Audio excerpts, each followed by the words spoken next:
Hi everybody, I hope that you're all doing well. So today I am filming a video that I had absolutely no plans to film. Last night I was feeling really good because I'd pretty much edited, uploaded, scheduled all of the videos that I need to do for my month-long Vlogmas, aside from my weekly vlog that is coming next week and then my best books of the year, which obviously I'm waiting till the end of the year to do. And I was like, yay, I'm ahead of things, I'm doing well. And then Kieran tagged me. He tagged me in the nativity tag and I was like, and not only did he tag me in something, he tagged me in something that was time sensitive and I had all of the answers for ready. It's been really lovely. I've had quite a few people tag me in things recently and I do plan to get around to as many of them as I can. Sometimes there are things that are not time sensitive, so I don't feel like an instant urge to do them straight away. And then other times I might not do a tag because I don't have a ready answer to all of the questions. But in the case of this one, like, it had to be done before Christmas and I had answers ready. So even though I had no intentions of filming probably for the next week or so, I felt like I had to do it. So today I am doing the nativity book tag. The whole basis of this tag is that the prompts are based around the different figures that appear in the nativity story, and it is your job to create a bookish nativity. I have to assume that the main reason that Kieran tagged me in this is because he probably saw from my, I think it's Vlogmas week 2 video, that my family have a thing about nativity sets. We have 6 in my house, so you know, what's one more? But yeah, I just thought it was a really fun idea for a tag, so here I am. I also want to apologise for the light situation. I thought I could kind of get away with the natural light right now, and especially because I was today wearing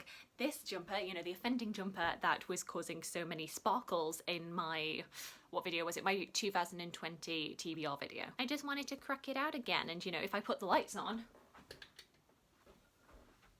all craziness breaks loose. Like, it's just a bit too much. And I am not changing jumpers again. So we're just gonna deal with the light situation as it is. Maybe in editing I can do something with this, depending on what the capabilities of iMovie are. An added level to this tag is that you should try and focus your answers towards books that you've just read this year. It kind of keeps it a little bit more streamlined, a little bit more focused, but also maybe makes it a little bit harder. And maybe you're having to be a little bit more creative with your answers. So I've decided to go down that option. So all of the answers that I'm going to be giving are going to be based around books that I've read this year. So question number 1 is Mary, a normal yet chosen protagonist. And for this prompt, I think the answer has to be Amira from Such a Fun Age. A character who is just trying to get through her everyday life when other people intervene, who with their own biases and agendas just make her life so much harder than it needed to be. Through this book, Amira can often seem like a bit of a passive character and other characters are kind of contriving the circumstances around her. So it's very satisfying when at the end she kind of like gains her inner strength and she's able to stand up to these people and really assert control over her life. Character number 2 is Joseph, the most loyal sidekick. I feel like for this year I definitely have to award that to Morris from Mr. Loverman by Bernardine Evaristo. Morris is just always there for Barry, regardless of how hot and cold Barry is being, how often it can seem like Barry is kind of stringing Morris along. Morris just stays very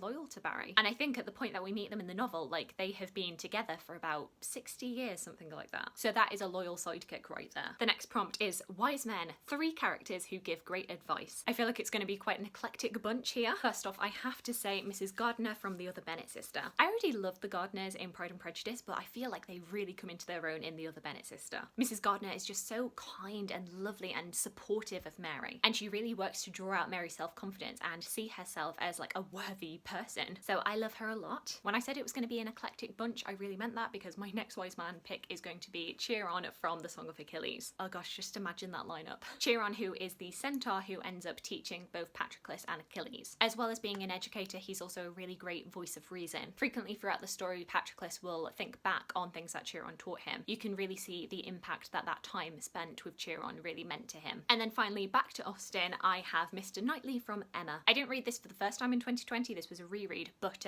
definitely I think Mr. Knightley is one who gives fairly sound advice, at least to give to other people rather than to himself. Always there to provide a voice of reason to Emma, and to try and tone down some of her more mad ideas, whilst also being very respectful and cheerful and friendly with other people. And of course, he's my favourite Austen man, so I had to get him in there somewhere. Prompt 4 is Gabriel, a character who kicks off the plot and then disappears. Now that character definitely has to be Nils Ortega from Axiom's End by Lindsay Ellis. This is sci-fi, it's a different kind of read than I normally go to. I mainly picked this up because I love Lindsay Ellis as a content creator, but I really quite enjoyed this. And I was recently reminded of this book because she posted a big Q&A about her process of writing. And so these characters were really at the forefront of my mind when I was thinking about prompts. Nils. Nils Ortega is the father of the main character Cora Sabino, and Nils is a whistleblower. He has kind of leaked to the public that the US government have engaged in first contact, which really sets off the entire plot in motion. However, through the course of the book, we never actually see Nils in person, and the main character Cora is really trying to ignore her father. But in the Q&A that Lindsay recently did, she mentioned that Nils and Cora are going to have a showdown eventually. It may be in the next book, it may be in later ones, but quite excited for that. Prompt 5 is Herod, the most evil character this year. And for that, I definitely have to give it to Dr. Ghoul from The Ballad of Songbirds and Snakes by Suzanne Collins. I think maybe there is an argument to make that the main character, Coriolanus Snow, who was the original villain of the Hunger Games series, is the most evil character, just because we know what he ends up doing later down the line. However, in this book, we only really get a little glimpse of the evil that we know is to come. And we see throughout this book that that was really drawn out by the character of Dr. Ghoul, who even shocks Snow with how ruthless she can be. I'm obviously not going to spoil it too much, but yeah, pretty despicable character here. Prompt number 6 is Baby Jesus, the central character with surprisingly little page time. This was a bit of a tricky one, but I think for this, the one that fits best is Sir Gawain and the Green Knight by Simon Armitage, in which I'm going to say the Green Knight is the central character who has very little page time. I mean, he's even part of the title, but he spends a relatively small amount of time on the page. We meet him right at the beginning and then right at the end, but then through the middle, it's all about Sir Gawain's journey and basically how he procrastinates going to meet the Green Knight. And I have to say, I love the image of the Green Knight like wrapped in swaddling clothes and lying in a manger. Like, ugh, brilliant, brilliant. Prompt number 7 is Shepherd, a character who seems important but doesn't do much. And for this, I'm going to go for William Shakespeare in Hamnet by Maggie O'Farrell. And this was a difficult one for me because, like, the fact that William Shakespeare is not as central and prominent is a deliberate choice on the part of Maggie O'Farrell. The focus is meant to be much more on the family of William Shakespeare, and Shakespeare is never mentioned by name. That being said, I think you could also answer this question with the main title character of Hamnet, because really, as many people will point out, the story is not really about Hamnet so much as it is about Agnes, William Shakespeare's wife. She is definitely the central character and the one that goes through the most inner turmoil. So yes, I think I'll go either William Shakespeare or Hamnet in Hamnet. And then finally, question 8,